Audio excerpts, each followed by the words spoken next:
Was it just me, or does Melee across the board have a little bit of a struggle bus in the early stages of this Path of Exile early access? Path of Exile 2 early access, to be specific. But yes, I am playing as a monk, but before we dive into how I approach the early game, since we have solved some solutions, we are about to spawn a boss, so if you don't want to spoil your pure virgin eyes, then look away, close thine eyes, and, well, stick around, I guess, and enjoy the PoE 2 ASMR, I guess. However, having that said, this is going to be mostly a stream of consciousness kind of video. I don't have a build guide. I will talk a little bit about how you can approach the early game on a monk. In fact, I will do that right now, and then we'll talk more about my plans in the future and what to expect. But yes, if you want to do the early game, you kind of have to solve the problem until you can get something like Ice Strike or Tempest Flurry, which is like the level 5 uncut gems. That's where the monk really starts to come online and start to feel a little better when it comes down to the melee portion of it. However, prior to that, you have two options. The best option, in my opinion, is Glacial Cascade with concentrated effect as well as martial tempo. If you combine those two, you pretty much have a range attack that allows you to kill all the early bosses. It does a decent amount of damage if you can keep your weapon somewhat semi-updated or just get lucky and get a rare. I don't even have a rare right now. And then you should be okay because you can stay at range and you'll be fine. You can also pick up a staff or like a caster item that gives you a range attack that doesn't cost mana. You can go from there. Because mana is also an issue if you spam Glacial Cascade constantly, which is why I opted for Alternative 2, which is essentially using a quarterstaff, as you can see, with the quarterstaff strike, which is quite literally the auto attack, putting tempo on that to make it even faster, because I found that it did actually more damage, or compatible damage to Glacial Cascade without costing me mana. So I can use all my other spells without having to worry about it until I solve the mana gain, and I could spam Tempest Bell, because with the AoE effect and the extra charge on Tempest Bell, it essentially allows you to drop Tempest Bell over and over and over, and with enough skill speed or cooldown reduction, you can even drop it essentially fast enough so that 2 Tempest Bells are up on the same single target, and I believe they even chain off one another, which is quite interesting. And if not, you can actually use 2 triggers with a single auto attack, which is allowing me to do some decent amount of burst damage. Now, if I could automate that process with a cast on shock or a cast on crit maybe, there might actually be something insane to that. I don't expect me to do that because I have other plans with the Tempest Flurry and maybe Ball Lightning or Storm Orb or Lightning Bolt, but there might actually be something to it where we just continuously drop bells on people. So that might actually be very, very fun. But yes, the bell is very powerful early game. Glacial Cascade is a lifesaver early game. It's how I defeated the first 2 to 3 bosses without even breaking a sweat. And because it allows you to stay at a safe distance, you can actually have an easier time dodging the mechanics or just staying out of harm's way and just kite the boss around. Because you can slowly move while casting Glacial Cascade. It does slow you down massively, but slowing down is significantly better than having to stand still, right? So it's actually really good for that. And on top of that, you have some dashes and the dodge roll, of course, so you have plenty of mobility to get out of harm's way if that becomes a problem.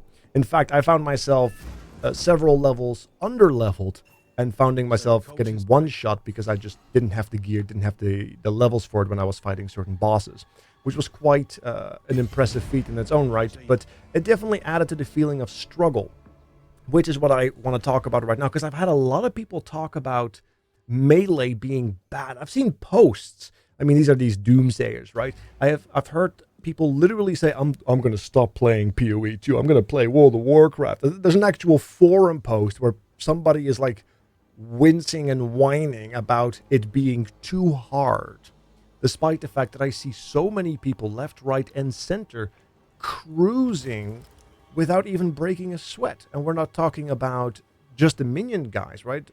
Because those are having a field day for the record. They are just absolutely zooming. The mercenaries are blowing up screens already fairly early with grenades and expanding those grenades and blinding themselves in the process. As well as, of course, some of the mages, the range characters, and quite frankly, even the melee guys. Although I do see most melee folk, especially the monks, using Glacial Cascade, which Is that really melee? Can you really say you're melee if you use Glacial Cascade? It's like saying it's a melee build when you play like Lightning Strike in PoE 1. Is that really melee? I don't know. Maybe it is, maybe it isn't. Technically, I guess, and being technically correct is the best kind of correct, but personally, it feels more like a range build, which is also one of the reasons I switched to essentially auto-attacking with bells on people, which I still can't believe is surprisingly effective. I guess it's the season, right? The season of the bells. Carol of the Bells. Oh, I should have named my character Carol of the Bells. That would have been incredibly fun. Anyway, I am going to flesh out some build ideas moving forward because I am picking up more gems. I just picked up the Ghost Dance. You saw that. I also picked up more Spirit, so I can figure out maybe some early game persistent buffs is what they're called now, as opposed to auras, because the first persistent buff, I believe, is 30 that you can activate, but we'll find out what feels good, maybe what kind of marks or curses we want to use, if we want to use them, defensive layers. Once I have a good idea about that, I will let you guys know. But the idea is ultimately, conceptually, aesthetically, to go for a battle mage, right? That's what I want to do. I've been talking about it in the community posts and on the Discord, and that's what I've been doing. But right now, I'm just trying to take it all in, trying to get used to the tempo of the game, because it definitely feels like more of a Souls-like. And in fact, I feel like we're fighting an excessive amount of bosses. I'm not complaining, but compared to, let's say, Path of Exile 1, it really feels like they cranked up the amount of bosses. And it really feels like having a character that can do good single target might end up being better for the campaign than it is to do good AoE clear. I don't know. I kind of feel like I'm fighting bosses more often than I am just trying to clear random mobs. Oh, speaking of random mobs, body block? Oh my god. Has anybody figured out a way to phase? Because is there phasing in the game? I haven't looked into the deep end of the data mines or the data mined individuals, because I have died several times because simply I got body blocked by like one or two enemies. I couldn't dodge out. I was stuck between them and like a stump of a broken down tree, and then I just died. Body blocking is quite a enemy in this game. It's like gravity in Dark Souls.